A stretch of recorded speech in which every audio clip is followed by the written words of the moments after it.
नमस्कार साथियों, मैं कुश कुमार सरल एग्जाम के यूट्यूब चैनल पे आपका स्वागत करता हूं। दोस्तों, लेकर आए उत्तर प्रदेश समीक्षा अधिकारी junior assistant PCS LT grade और उत्तर प्रदेश से संबंधित जो भी एग्जाम है उसमें से आपका वन डिस्ट्रिक्ट वन प्रोडक्ट से एक या दो क्वेश्चन आपको देखने को मिलेगा। तो आप सभी उत्तर प्रदेश के जो भी 75 जिला है उनसे संबंधित महत्वपूर्ण जो वन डिस्ट्रिक्ट वन प्रोडक्ट है उनके बारे में इस वीडियो में विशेष चर्चा करेंगे। और जो लोग नहीं देखे हैं उसके आगे वाले पहले वीडियो 2-3 वीडियो पड़े हैं वन डिस्ट्रिक्ट वन प्रोडक्ट के, आप लोग उसको जाके देख सकते हैं। ठीक, तो आज शुरू करते हैं हम महाराजगंज जिला की। तो महाराज के बारे में वन डिस्ट्रिक्ट वन प्रोडक्ट क्या है, तो आपका वहाँ फर्नीचर का काम होता है। तो आप लोग देख सकते हो, तो ये देखो बेड है, कुर्सी चेयर वगैरह फर्नीचर के जो भी लकड़ी के काम होते हैं, सोफ़ा वगैरह, ये आपका महाराजगंज में होता है। ठीक, तो अब महाराजगंज के बारे में बात करें तो ये आपका महाराजगंज है। ठीक, तो यहाँ पे जनपद महाराजगंज में काफ़ी बड़े भूभाग पर वन क्षेत्र है। वन क्षेत्र होने के कारण कच्चे माल के रूप में उपयोग में लाई जाने वाली लकड़ी प्रचुरता में उपलब्ध है और इसका उपयोग जो है कच्चे माल के रूप में कुशल कारीगरों द्वारा bed, chair, door, dining table, sofa, dressing table इत्यादि को बनाने में किया जाता है। उत्कृष्ट कोट के फर्नीचर को तैयार कर इन्हें स्थानीय तथा अन्य शहरों में बिक्री हेतु भेजा जाता है। ठीक,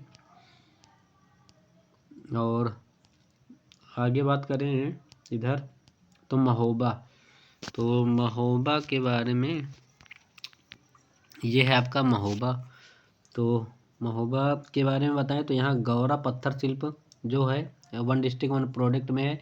तो जनपद महोबा का गौरा पत्थर शिल्प उत्तरोत्तर विकास करते हुए एक प्रतिष्ठित स्थान प्राप्त कर चुका है। गौरा पत्थर प्रकृति में मुलायम है और इसके टुकड़े को विभाजित कर अनेक प्रकार के कलात्मक सामान तैयार किए जाते हैं और इस कार्य में विभिन्न प्रकार के कलात्मक सामान तैयार किए जाते हैं। इस कार्य में विभिन्न परिवारों के हस्तशिल्पी कार्यरत हैं। ये देखो, ये सजर पत्थर है और इससे देखो कैसी कैसी चीज़ें बनाई जाती। ठीक, आगे बात करें मिर्ज़ापुर ज़िले की। तो मिर्ज़ापुर ज़िले में बात करें यहाँ पे क्या प्रसिद्ध है, तो ये कालीन है। भदोही और मिर्ज़ापुर ये कालीन के लिए प्रसिद्ध है। तो इधर बात करें तो जनपद मिर्ज़ापुर का कालीन तथा दरी उद्योग देश ही नहीं बल्कि पूरे विश्व में अपना विशिष्ट स्थान रखता है। हाथ से बनी कालीन अपनी कलात्मक के लिए प्रसिद्ध है, कलात्मकता के लिए प्रसिद्ध है और यह प्राकृतिक ऊन से बनाई जाती है।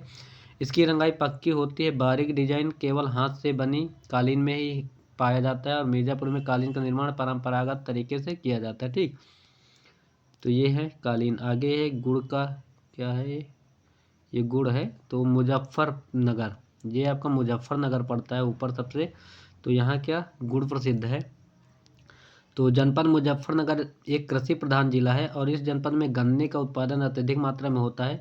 वर्षों से यहाँ परंपरागत रूप से गुड़ का उत्पादन किया जाता है और यहाँ का गुड़ गुजरात, राजस्थान, हरियाणा और अन्य राज्यों में भी भेजा जाता है। ठीक, तो ये गुड़ है आपका प्रसिद्ध है मुजफ्फरपुर में। ठीक, आगे बात करें ये है मुरादाबाद। तो धातु शिल्प उत्पादन के लिए प्रसिद्ध है ये आपका मुरादाबाद है। पीतल के लिए प्रसिद्ध। ठीक, तो पीतल नगरी के नाम से मुरादाबाद को जाना जाता है और मुरादाबाद में ब्रास उत्पादों पर मुगल कालीन भित्ति चित्रों की नक्काशी के साथ साथ हिंदू देवी देवताओं का चित्रण भी कुशलता पूर्वक किया जाता है। ठीक, हस्तशिल्पी सैंड कास्टिंग तकनीक का प्रयोग करते धातु उत्पादों की ढलाई करते हैं।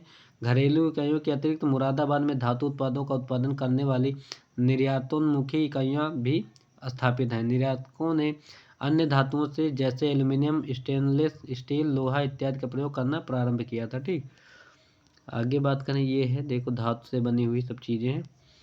नेक्स्ट है हमारा ये बैट बल्ला है शायद ना, खेल का सामान है, मेरठ होगा फिर। ये देखो खेल का सामान है ना, तो खेल का सामान के लिए आपका मेरठ प्रसिद्ध है। तो ये है मेरठ सबसे ऊपर में। तो जनपद मेरठ जो है खेल कूद सामग्री निर्माता के तौर पर जालंधर के बाद भारत में दूसरा स्थान रखता है। जनपद द्वारा उत्पादित खेल सामग्री देश के साथ साथ विदेशों में भी विख्यात है और खेल कूद के सामान की इकाइयों में घरेलू उद्योग से लेकर मध्य श्रेणी तक की है और इस उत्पाद में अभी निर्यात की अपार संभावना है और इस उद्योग से हजारों लोगों को रोजगार मिला हुआ। ठीक, तो ये देखो बैट बल्ला है, खेल के सामान, ये सब सारे आपके मेरठ में बनाए जाते हैं। ठीक, आगे बात करते हैं ये क्या है, तो मैनपुरी तारकसी कला है। ये मैनपुरी आपका इधर पड़ता है।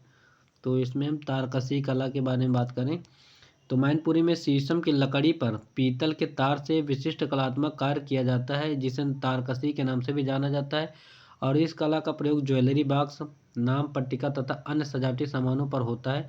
डिजाइन व मांग को उपयुक्त बाजारों पर प्रचारित करने की आवश्यकता है। ठीक, तो ये देखो पीतल के तार से बनाते हैं ऐसा सिस्टम। आगे बात करते हैं, ये है आपका रामपुर। तो पैच वर्क, ये आपका रामपुर है, पैच वर्क के लिए जाना जाता है। तो ये है क्या, तो जनपद रामपुर में पैच वर्क का कार्य मुख्य हस्तशिल्प है। रामपुर में प्रमुखतः पैच वर्क, जरी वर्क का कार्य जाब वर्क पर होता है। यहाँ के कारीगर इस कला में दक्ष होते हैं। ठीक, ये है बैग वगैरह देखो बनते हैं ना यहाँ पे। आगे बात करें, नेक्स्ट जिला है हमारा रायबरेली, ये अपना जिला है। तो रायबरेली में काम कौन सा होता है, तो काष्ठ शिल्प, वुड क्राफ्ट यानी लकड़ी का काम होता है, फर्नीचर वगैरह।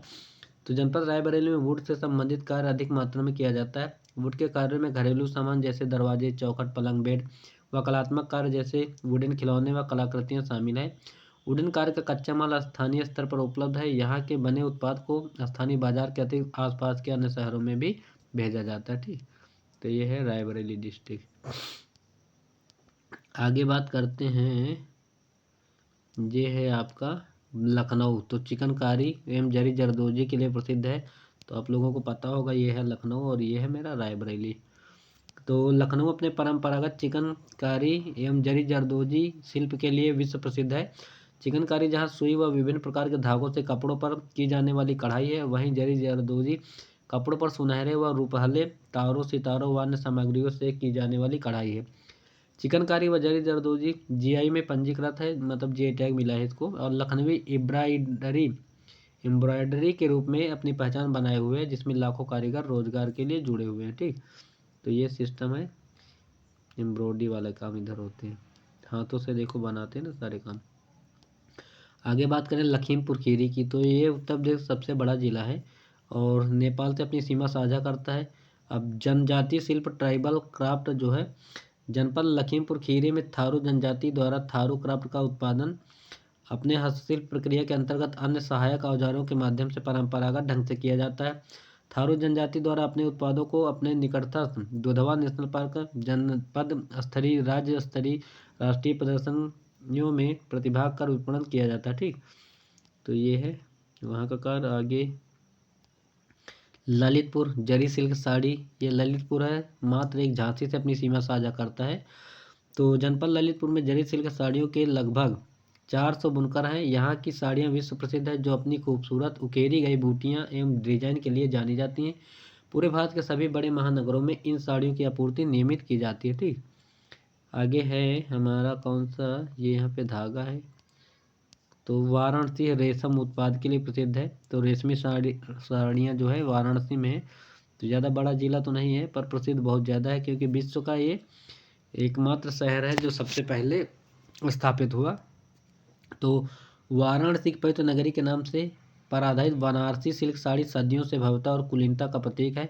होम फर्निशिंग शिल्प, फैब्रिक तथा अन्य उपयोगी वस्तुओं के लिए वाराणसी का सिल्क निरंतर आकर्षक बना हुआ है। ठीक, तो इनको जीआई टैग भी मिला है वाराणसी साड़ी को। ठीक, ये आपका क्या है, इधर प्लेट वगैरह क्या बनना है भाई, तो ये है शामली रिम एवं धुरा एक्सल। ठीक, तो ये गाड़ियों की रिम और धुरा एक्सल का काम होता है यहाँ पे। तो शामली ये है आपका सबसे पश्चिमी जिला है। ठीक, तो यहाँ पे जनपद से निर्मित रिम एवं एक्सल की मांग देश में ही नहीं विदेशों में भी है।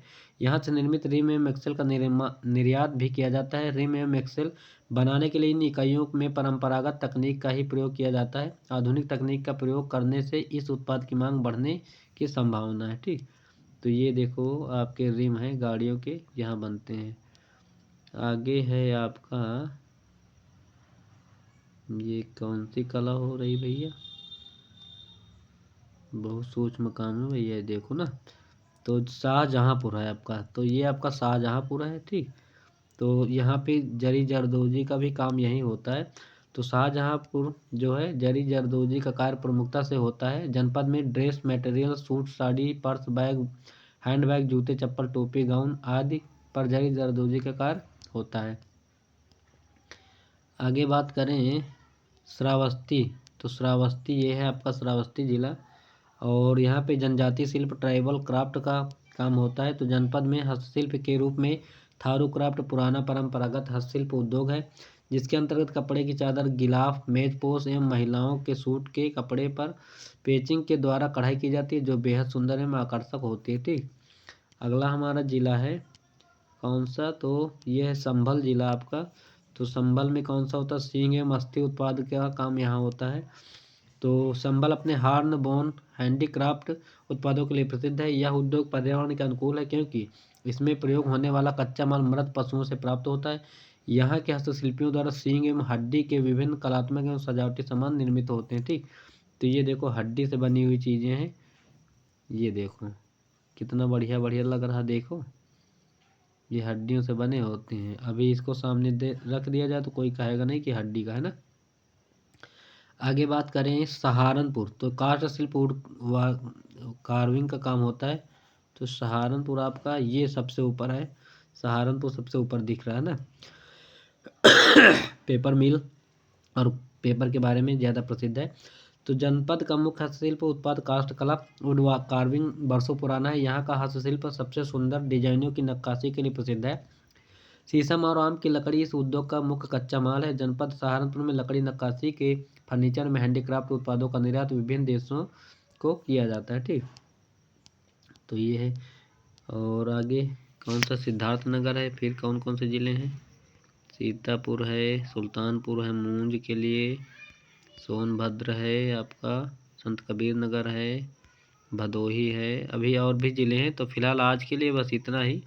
आगे आपका कौन सा ज़िला होगा, 1 मिनट बता दें। तो सीतापुर है, ये सिद्धार्थनगर है, काला नमक चावल है। आपका कल होगा सहारनपुर, मैंने बता दिया। ठीक, तो सहारनपुर के आगे कल जिला जो है उसको पढ़ाएंगे। तो आज के लिए बस इतना ही, और उम्मीद है कि यह वीडियो आपको अच्छा लगा होगा। तो ज़्यादा से ज़्यादा लोगों तक शेयर करें। क्लास अच्छी लगे तो कमेंट और लाइक करना ना भूलें। बाय सभी को, thanks for watching this video, thank you.